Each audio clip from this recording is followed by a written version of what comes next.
puno ng korupsyon. Oo, mas maganda yan. Sunugin natin ang bahay ng mga congressman na yan. Gaya ng ginawa ng mga Indonesia. Hindi ako matatakot kahit mamatay ako ngayon. So, pag-usapan natin yan, Senator. Those persons, those names that you mentioned, I do not know them. Yung mga drivers. Hindi ko kilala. I don't even know one of them. All right, and I deny vehemently that I received kickback on 30%. I deny that vehemently. Ang punong kriminal na inaakusa po ng sambayan ng Pilipino ay si Marcos at si Romualdez. Yan na. Ano pa man po ang investigasyon na gagawin sa Senate Blue Ribbon Committee, makailang ulit na magpapalit ng chairperson sa Senate Blue Ribbon Committee at pati na ang cover-up Sarsuela doon po sa, thank you Attorney Jimmy Bundok, doon po sa House of Representatives na pinamumunuan ng ex-komunista na si Terry Ridon na nai-involve sa maraming kaso ng korupsyon. Oh, yes. Magandang hapon muli sa ating mga kasama. Nandito na naman si Kuya Gus nagbabalik. At syempre, kung hindi ka pa nakasubscribe sa ating channel, pa-subscribe na lang po at hit mo na rin yung bell para updated ka sa ating mga video. Oh, napahiya na ho ang babae, ha. Pilit inuugat, inuugnay. Si Tatay Digong dito sa mga diskaya. Oo, pero ang lumalabas dito, biktima rin tong diskaya, mga kasama. Oo, naging biktima sila ng mga dorobo. May humihingi ng kaban-kaban. Sila ay kontraktor. Lehitimang kontraktor. Kaya nga ang sinisiwalat nila dito, itong mga dorobo. Pero ang investigasyon ay nagaganap ngayon sa Kamara, may pagtatakip. Alam nyo naman kung sino-sino ang nasa loob ng Kamara. Yan yung mga anti-Duterte. So, nililihis nila yung usapin patungkol dito sa dapat na imbestigahan na pupunta ngayon. Kanino? Kay Tatay Digong. Saklap, ano? Gusto nyo malaman ang katotohanan? Okay, pasok natin to. Matapos na pilit i-konekta sa nakarang administrasyon ni former President Rodrigo Duterte ang issue ng flood control, Batangas Representative Jinky Luistro muling napahiya kay Curly Vizcaya. Ito ang isa sa mga video na umani ng simpatsya ng taong bayan matapos supalpalin ng katotohanan ng may-ari ng St. Gerard Construction na si Curly Vizcaya, ang mambabatas from Batangas na si Jinky Luistro. Nang patunayan nito na hirap ang mga DPWH official, maging ang mga regional director at mga kongresista na manghingi ng lagay sa panahon ni dating Pangulong Rodrigo Duterte at sa kasagsagan ng Bill program nito. Pilit nilang inuugnay ang usapin kay Tatay Digong. Ayaw nga ni Tatay Digong ng korupsyon noon. Diba? Lahat ng mga korupt na tao hindi nakaporma kasi ayaw ni Tatay Digong ng mga dorobo. Kaya nga ito yung chairman ng Tricom diyan, ng Impracom. Buhisit na buhisit at pinipilit inuugnay itong mga issue, ibabalik daw. Saan? Wala ba daw nangihingi sa kanila nung panahon ni Duterte? Anong kwento yun? Sa inyo nakaungkat, kayo inatasan mag-imbestiga, dapat dito sa nasasangkot ng mga kongresista at yung binitawang pangalan ni Vizcaya, anong nangyari? Diversion? At ang usapin pa ngayon, mga kasama, hindi lang sa Kamara, pati sa Senado, dahil pinagbawalan daw di umano, kaya pala nasibak si Mamang Quezon, dahil inaawat na patigilin si Senador Marcoleta, pumalag ito si Senador Gis Escudero. Hindi pwede. Ganun-ganun na lang yun. Ano kami? Hawak nyo sa leeg? Ayun, sinibak. At dahil hindi kaya, ito gumawa ng kwento. Ano kwento? Pinalitan ngayon ni Lacson. Agay. Di ba? Ay, kala naman nila mananahimik si Senador Marcoleta. Hindi mananahimik yan. Suportado ng Pilipino yan. So, suportado ng milyong-milyong Pilipino yan at suportado yan ng INC. Galing nyo gumawa ng kwento. No? Sa nasabing congressional hearing, tila mukhang pinagpipilitan raw ni Luistro na hindi pwedeng hindi maalala ni Diskaya ang mga taong nanghingi sa kanya during the Duterte administration. Diba? Hindi raw ito posible dahil ang number one construction company noon ay ang St. Gerard kung saan nakakuha ng maraming proyekto under the Duterte administration. Ngunit hindi dito pumayag si Curly Diskaya at diretsang sinagot si Luistro nang sinabi nito na hindi posible sa panahon ni dating Pangulo Duterte ang nangyayaring korupsyon ngayon sa flood control sa panahon ni President Marcos Jr. Pagpapatotoo pa ni Curly Diskaya, sa panahon raw ni dating Pangulong Duterte, may sumubok na humingi sa kanya sa isang proyektong na-award sa St. Gerard. Ngunit kinalaunan, ang nasabing DPWH official ay namatay rin sa hindi malamang dahilan. Pagdiinan pa ni Curly Diskaya na hindi ubra sa panahon ni dating Pangulong Duterte ang mga korupsyon dahil sa 3-strike rule na inilunsad ng DPWH noon. Ang 3-strike rule ni dating Pangulong Duterte sa mga government infrastructure project ang pumoprotekta sa mga kontraktor para hindi sila hingan ng anumang pera ng ilang mga kongresista at mga DPWH official. Dahilan raw ito para magkaroon ng tamang proyekto at halos matugma ang mga plano ng DPWH sa inilulunsad na programa ng Duterte administration. Narito at panoorin ang eksplanasyon ng isang netizen online maging ang pagsupalpal ni Curly Diskaya kay Batangas Representative Jinky Luistro matapos ipagpilitan na sa panahon ni dating Pangulong Duterte nagsimula raw di umano ang korupsyon at pangingikil sa mga kontraktor. Wait lang, bago natin pasok, ha? Oo, di ba nga sinabi na yan ni Tatay Digong, bawal ang kurap sa panunungkulan ko. Hindi yan pwede. Umalis ka kung ayaw mo. Ha? Ganun siya kagaling. Tapos iuugnay nyo. Eto pa. Galit na galit kayo. Dito sa flood control. Ito ngayon inuugnay sa Davao. Yung pondo raw ng 2016 ba yun? Na napakalaki. 5.1 billion. Oo. Tigilan nyo nga kami. Ang ganda. Ang problema, eto ha, makinig kayo. Ang problema nasa Manila, sa Luzon. Nagkabahabaan Luzon, tapos iimbestigahan nyo. Davao? Ang sarap nyo. Sarap nyo talagang pukpuk. Ano tawag? Batuhin ng kamatis. Dahil sa kabulukan ng mga utak. Diba? Pilit nyo. Sa Senado naman tayo. Sige, pasok tayo mamaya. Balikan natin yung Senado, ha? Diskaya nakakuha ng simpatsya matapos harap-harapang sampalin ng ebidensya si Jinky Luistro. Narito't panoorin ang full video.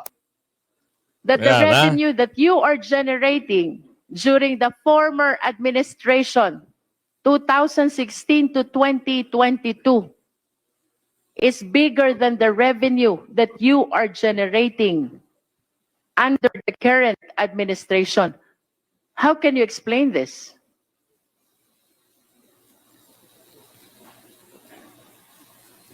Your Honor, wala naman pong nanghihingi sa amin. Kaya mapapansin niyo po, ang nakalista lang po dito ay during ito lang po, sa 2022 lang po. Dahil ang naging topic lang naman po dito is about sa unprogrammed flood control projects po. Kaya sampal na ito sa iyo, ha? 1 point, nasampal ka ng katotohanan o rehistro. Sunod. related lang po ito sa mga unprogrammed na po na related projects lang po. Can you repeat your answer, Mr. Diskaya? Ikaw? Hindi ba narinig? Can you repeat your answer, Mr. Diskaya? Wala naman talaga nangungurap eh. Walang nangihingi kasi ayaw ng administrasyong Duterte ng kurap sa panunungkulan niya. Previous administration? Your Honor, wala naman pong ganyan po nung past 3 administration po. Bali, ito po kasing unprogram lang naman po ang usapan po na kung bakit ito po ang 2022 po ang ating isinama po dito. Are you saying na yung pagbibigay mo ng pera sa DPWH at sa mga lawmakers happened only during the current administration and did not happen during the previous administration? Tumpak, ikaw rin ang sumagot, Rehistro. Walang ganyang kalakaran ng panahon ni Tatay Digong. Kaya wag niyong lituhin ang taong bayan. Ang investigasyon dyan, yung siniwalat ni Mr. Diskaya, yung napangalanan. Di ba? Yung mga pangalan ng amo nyo at yung si Dracula. Yun dapat tinutukan nyo ng investigasyon. Ngayon lumalabas, bakit sinisilip nyo yung 2016? Dapat ngayon ang malaman kung sino-sino ang usapin dyan at bakit hindi nyo iharap si Dracula at si Balulong. Wala pong ganun pong nangihingi sa amin, di pa po. Wala po, pero nilalabanan po namin sa tunay na bidding po. Nagpapadyaryo po kami. Yun! Yung mga taga-DPWs noon, pag dumarating na po ang St. Gerard Construction, ang tawag nila sa amin, pasaway. Sinasabihan ko sila, pasaway ba ang sumunod sa RA 9184? Ano ba ang ibig sabihin sa inyo ng pasaway? Yung sumunod sa batas o yung hindi sumunod sa batas? Nagsasabi lang ito ng totoo. Itong mamang ito, nagsasabi lang ng kanyang mga na experience na hindi kurap at walang kurap sa panahon ni Tatay Digong. Ngayon lang yan. Buhay na nagpapatotoo. Bakit ayaw maniwala nito? Gusto nyo pang maungkat? Ang alin? Wala kayong mauungkat. Dahil hindi aamin at walang aaminin. Labas nyo ngayon si Dracula. Ilabas nyo. Correct? Yung paulit nga po, ulit ang tanong mo. May I be clarified first? Ano ho bang period of time or taon ang tinutukoy nyo when you executed this affidavit? Anak ng tipaklong naman kayo. Siyempre ngayon. Administrasyon ngayon. Kasi ngayon lang nasiwalat eh. Kasi ganito yan. Kung hindi pinakailaman ng taga-Pasig ito, kasi nagkakaroon na sila ng matinding usapin. Dahil nga doon sa in-expose na maraming ari-arian, natural contractor. Ngayon, lumalabas sa investigasyon, merong mga bagay-bagay na naimbestigahan na dapat doon na lang yun. Eto, umabot naman sa investigasyon dito sa Kamara. Dumating din sila sa Senado, di ba? Lumabas na rin sa Blue Ribbon na meron ng ganung pangalan. Eto naman kayo, Todo Rescue. At ginawa niyo pang main character itong si Hernandez. Siya ngayon ang bida. Akala niyo naman mapapaniwala niyo ang tao? Never. Hoy, easy. Wag niyo kaming gawing ano. Ano ba, sarsuela lang yung usapan nyo tapos papaniwalain nyo yung mga tao? Huwag ganun. Kaya galit na galit ang tao dahil ang pinagloloko nyo, sarili nyo. Investigasyon ng mga napangalanan tapos ibabaling nyo sa Duterte. Wow, kaya ito, pakinggan nyo kaya ito galit na galit eh. Ito mama na ito. Itong bata na ito. Pasok. Nakikita niyo po ba na posibleng maging Indonesia ang nangyayari ngayon sa Pilipinas? Yes, of course, kailangan natin gayahin yung mga Indonesia. Kasi ang mga Indonesian, mga warriors people, habang ang mga Pilipino naman, mga keyboard warriors. Kaya wag na tayo magpakatapang sa comment section. Sumama na kayo dito mamayang 5:30 to sa tribe. Gayahin natin ang Indonesia. Ang Indonesia, pinabagsak sila ang gobyernong mga korupsyon. Pabagsakin na rin natin ang gobyerno dito sa ating mga korupsyon. Ilang presidente lang dumaan. Ang Pilipinas, palit tayo ng palit ng presidente. Pahirap ng pahirap ang mga Pilipino. Sino ba ang hinihintay nating presidente na maupo? Sino ba ang mamumuno sa atin na hindi korupsyon? Kaya habang maaga pa, lumabas na kayo dyan at kayahin natin ang Indonesia. Pabagsakin natin ang gobyernong ito na puno ng korupsyon. Mas maganda yan. Sunugin natin ang bahay ng mga congressman na yan. Gaya ng ginawa ng mga Indonesia. Hindi ako matatakot kahit mamatay ako ngayon.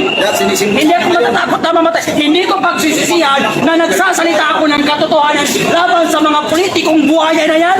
Ayan na sinasabi. Galit na ho ang tao. Galit na. Ang sabi, lulusubin ang bahay ng mga Dorobo. Oh, hindi nyo ba alam, meron na hong nangyayari sa Indonesia na ganito na rin na sitwasyon? Galit sila sa mga korap. At sa Nepal, ganun din. Oh, sino kasunod nito?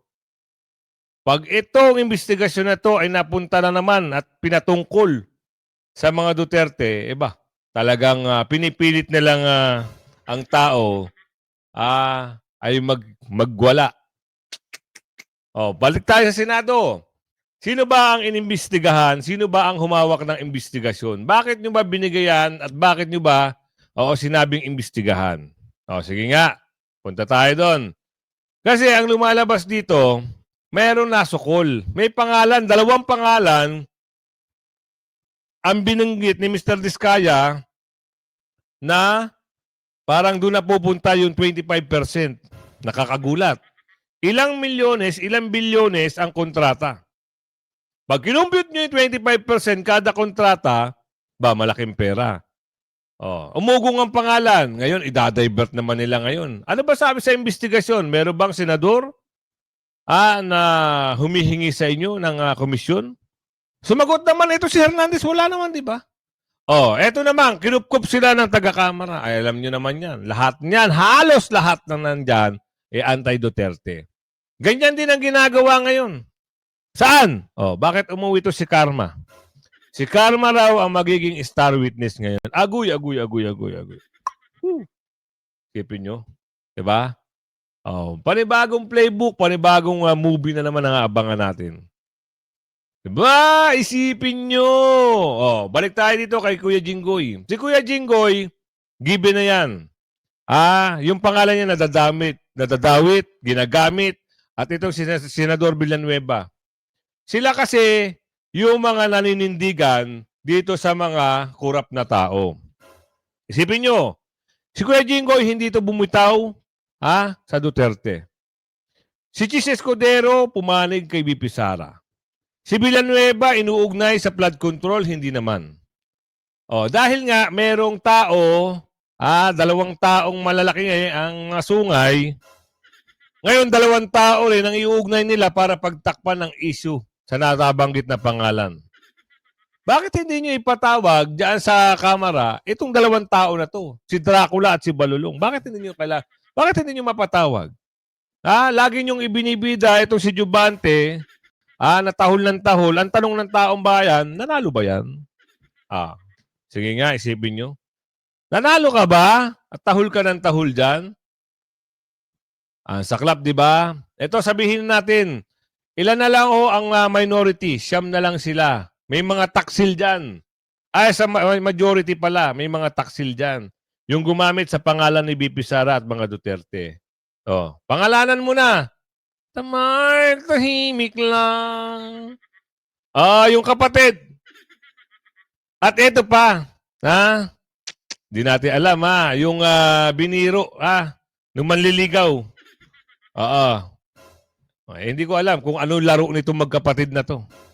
Alamin natin yan sa susunod. Kasi yung isa nasa majority, yung isa nasa minority. Maghiwalay sila ngayon. Nagkahiwalay sila. Magkapatid din yan, tandaan nyo. Ilan ang magkakapatid dyan? 3 ata. Yung 2 lalaki. Isang lalaki, isang babae, isang lalaki. Ngayon, nagkawatak-watak sila. Yung isang lalaki, isang babae, nagkawatak. Yung isang babae, isang lalaki, magkasama. Nasa majority. Yung 2 lalaki, nasa majority. Diba? Isipin nyo, pasok natin to. Hindi ko pinagtatanggol si Jinggoy. Kasi si Jinggoy, hindi man to pumanig dito sa, at least nandito siya sa Duterte. Hindi to pumapanig sa BBM. Hindi wala tayong sinabi na pumapanig sila sa BBM. Wala, hindi ko siya nakitaan na pumapanig sa BBM. Nadadawit, dati may issue siya. Given na tayo doon, may issue. Ngayon, dahil siniwalat, sinama yung pangalan, anong laro ito? Sige nga, isipin nyo. Ang naglalaban ngayon, majority sa minority. Nasa 15 katao ang nasa majority ngayon, nasa 9 na katao ang minority. 24 yan eh. Pero yung stand nito ni Jinggoy, andito siya ngayon, nasa Duterte Block. Yan ang gusto natin. 'Di ba? kahit ngayon nasasangkot ang pangalan niya at sinasabi na kasama siya yung sa 300 million, para sa akin, di ako naniniwala. Oo, kasi may binulgar lang. May pangalang pumutok. Oh, dalawa rin ang pinapalabas nila na kurakot ang dalawang senador. Oo. Ayan ngayon, imbestigahan kung totoo man ang sinasabi ng mga Dorobo lang yan nagsasabi niyan. An explosive testimony from a former public works official during Tuesday's House Infragram hearing. Former DPWH Assistant District Engineer Bryce Hernandez implicating Senators Jinggoy Estrada and Joel Villanueva to the flood control mess. Let's now hear the side of Senator Jinggoy Estrada. Senator Estrada, good morning to you. Good morning, Karen, and good morning to all listeners and televiewers. Good morning.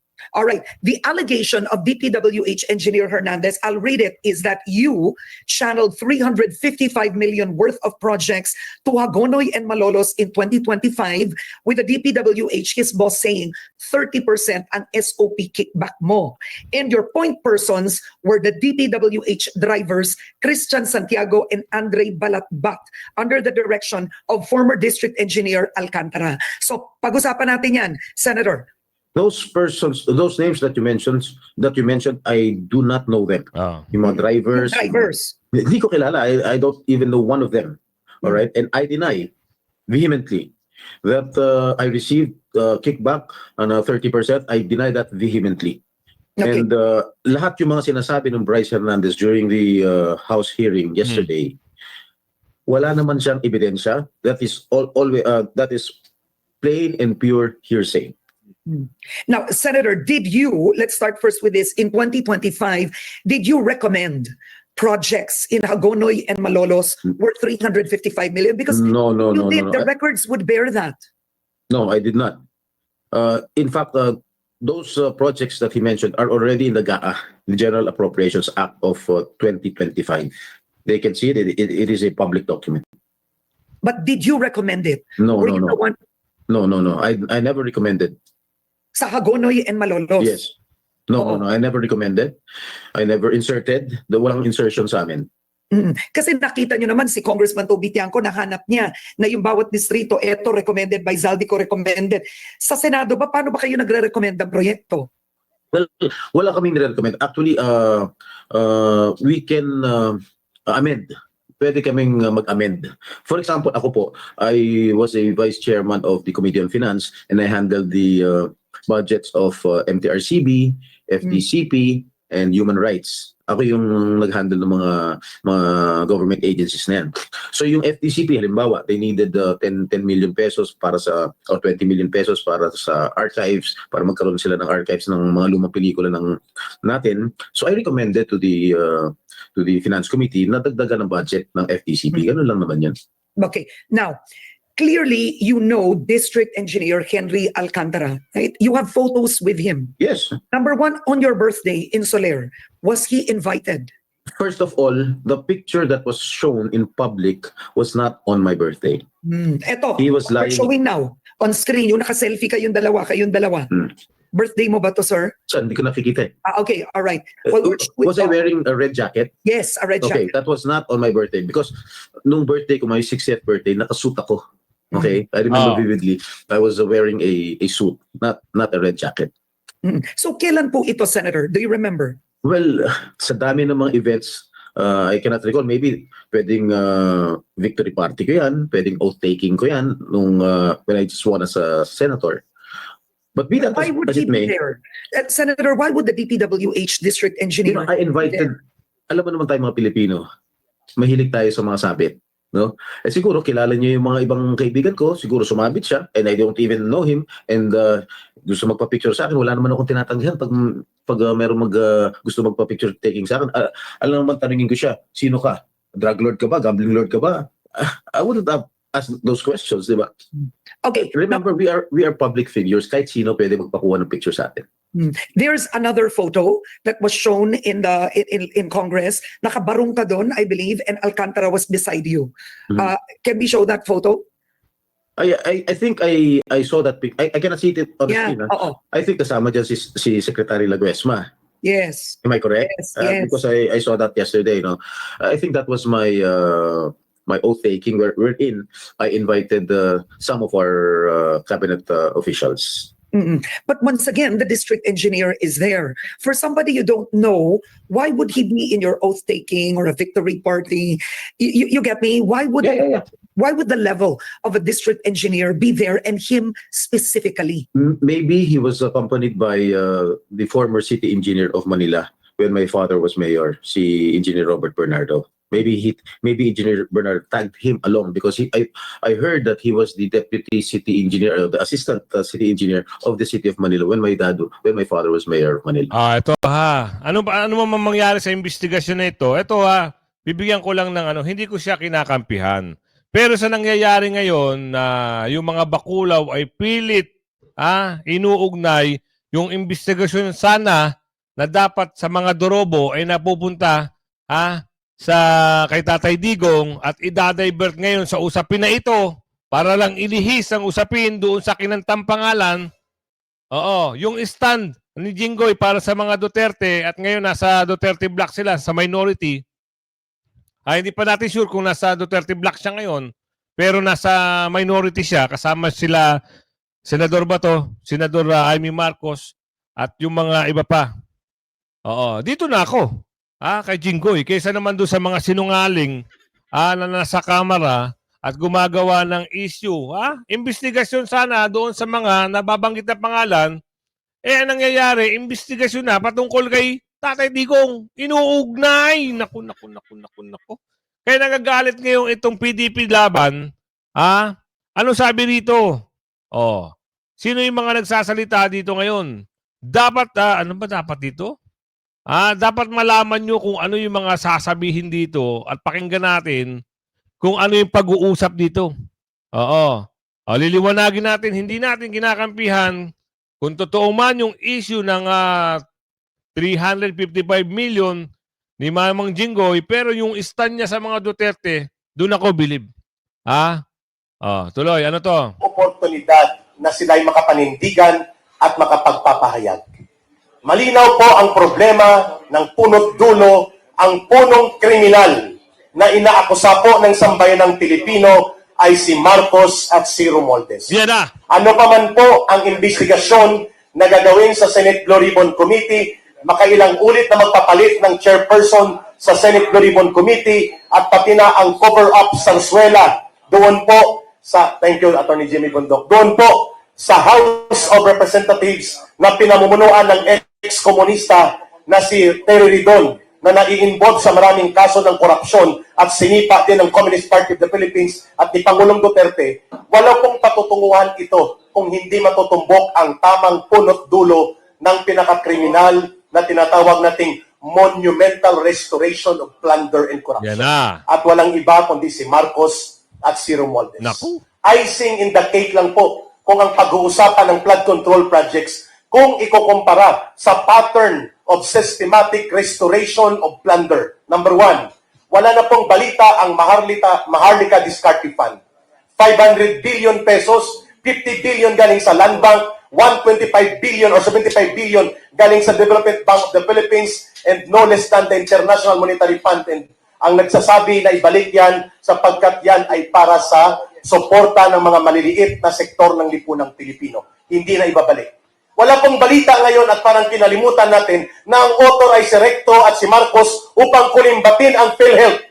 Ang sinasabi nila 60 billion lang nakuha, pero ngayon even the Secretary of Health does not know saan napunta ang 89.5 billion sa PhilHealth. Yan ay lantarang pagnanakaw na ipinatupad nila Marcos at nila Recto at ng kanyang gabinete. Bakit natin hindi yan bubuksan? Hindi lamang ang flood control project. Ang pangatlo, hindi nila inaamin, pero ito ay public knowledge, 25 kilograms of gold reserve. 25,000 kilograms of gold reserve amounting to 129 billion pesos. No report, no transparent update about this. So malinaw po na ang monumental restoration of plunder and corruption, ang arkitekto at punot dulo sa kriminal na pananagutan ay si Marcos at si Romualdez. He cannot feign innocence. At ang malungkot nito, nadadala sa PR gimmick ni Marcos. Paiyak-iyak, pailing-iling, paikot-ikot, paimbestiga-imbestiga, at pag Hindi ko kaya yung gumanon. Sabi ni Atty. Topacio. These are all gimmick. And even ang kodita sa Senado kahapon with Sandro Marcos in the vicinity of the Senate is an indicator na gusto ni Marcos at nila Romualdez i-recapture, gawin nilang tamed and controlled ang Senado, not just because about the cover-up and the exoneration of Marcos, but strategically and long-term, nakikita ng taong bayan ang kanilang direksyon ay tanggalin si Sara Duterte kung hindi ngayong taon, next year, by virtue of another impeachment proceedings na gusto nilang gawin. With the Senate right now, at the hands of Tito Soto and the rest, kulang na lang sila ng isa para magkaroon ng 16 number of conviction against Sara Duterte. Everything can happen right now. At isisisi nila ito sa mga Duterte ang lahat. Kaya po ang taong bayan pagod na sa ganitong uri ng diskarte. Papanagutin at ipapanawagan ng sambayanang Pilipino sa darating na People's Congress in the days to come ang paghahatol at paghuhukom sa huling bagda at huling daloy ng kasaysayan, taong bayan po ang hahatol sa kanila. Well said. I will pass now on to Secretary Greco Belli. Greco, please. Magandang umaga po, Chairman Greco Belli ka po ng Federalismo ng Dugong Dakilang Samahan. And una, sabi ko kapon, si Senator Marcoleta, parang PACC, masyadong ginalingan, dinamay pati din ng Congress, ayun, una ding inabolish. But anyway, I am here because I love my country and I love the future. I want a better future for my children. Hindi na rin sa galit. Kung tayo magkasama-sama, hindi na yun sa galit. Yun na lang sa pag-ibig sa ating bayan. Wala ko tayong patutunguhan ng ganito eh. Ang politiko are unrestrained. Ang nag-iimbestiga ang dapat imbestigahan. Yung mga narinig natin kahapon kay Diskaya, alam naman natin lahat yun eh. Wala lang magsalita. Natatakot magsalita. Alam na natin na kumukomisyon ang mga congressman, kahit hindi lahat.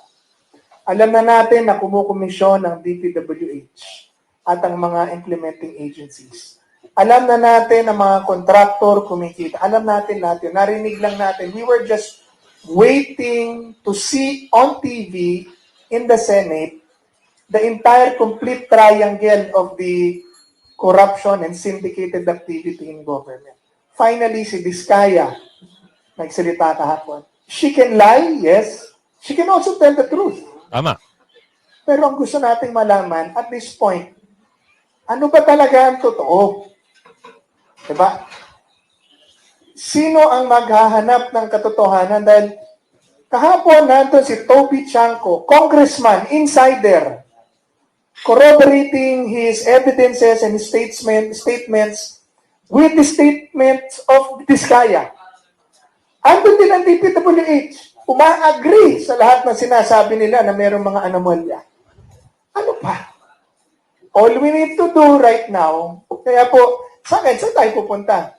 Now, to give chance to the congressmen and to the officials who were mentioned, I think delicadeza for them to at least take a leave of absence and give a report or give out to the media a 10-year salin. Yung 10 taon salin nila, give it to the media para ma-examine natin and then sign a waiver of their bank accounts para mapatunayan lang natin na hindi talaga sila nagpayaman sa kanilang pwesto. And then legally ask the ombudsman to do an impartial probe on them.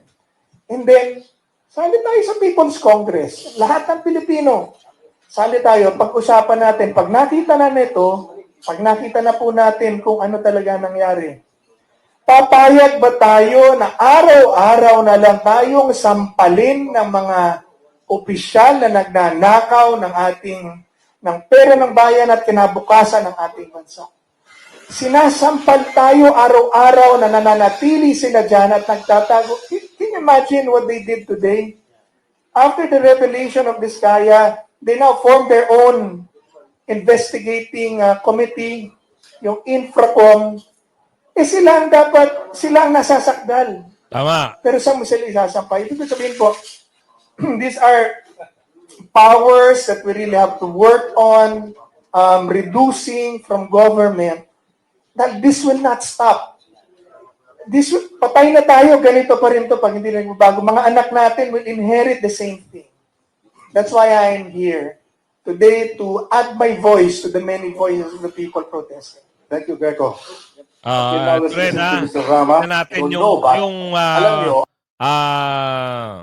suggestion o paliwanag ni Attorney Topacio. Attorney, bigwasan mo na sila. Ang hinihintay natin dyan na sinasabi kasi nila, they are touting that the President ang nagpasimuno, ang gustong makita dyan.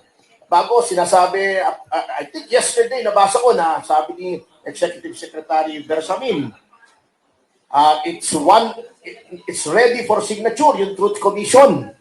Nasaan na? August 18 pa kami nanawagan yan actually. We were there doon sa New Kamuning. Kami nanawagan yan Truth Commission to be headed by Mayor Magalong. Ngayon, ano na ba ngayon? September 9. Wala pa rin. Oo, wala pa tayo magawa. Yung presidente nagbayagin eh. Mabagal. Oo. Nasaan na yung Truth Commission? Bakit? Yun ba totoo na nag-aawa yung executive at legislature? Nagtuturuan sila. Di ba nagalit si Bersamin? Sabi niya, huwag niyong ipasa sa amin yung blame sa corruption yan. Kay inyo yan. O, ba't ayaw pang ilabas yung Truth Commission para magkaalaman na? Ang nangyayari kasi yan, ang ginagawa nila, inaalim nila tayo. Bread and circuses ito. Ito yung circus, yung infracom. Tingnan natin ha, let's give Ting Lacson the benefit of the doubt. Maayos naman sa pagkaalam ko si Ting Lacson as being the one na hindi kumukuha ng pork barrel ever. I've had my differences with Pink, but I have to give him credit for that. At tingnan natin, at yan ay alam ko, ay malapit yan kay Mayor Magalong. So, they share the same principle when it comes to good governance. Tingnan po natin, let's wait and see. Sana, maging ganun din kasigasig si Senator Lacson in heading the Blue Ribbon Committee. At sana po yung Truth Commission will be headed by men and women of integrity and probity and most importantly, impartiality. Walang partisan political affiliation, walang hidden agenda. Thank you. Thank you. Yun narinig nyo. Yung mga suggestion, paliwanag, dapat nga sila imbestigahan yung mga nasa Impracom. Pero ang nangyayari, sila ngayon na nag-iimbestiga. At, sanga-sanga na ngayon kung saan nila ituro. Ituro kay Tatay Digong, ituro dito, ituro doon. Wala na sa kanila ang bola, narambol na. Kung umabot ka sa video natin ito, hanggang sa muli, like and share. Bye-bye!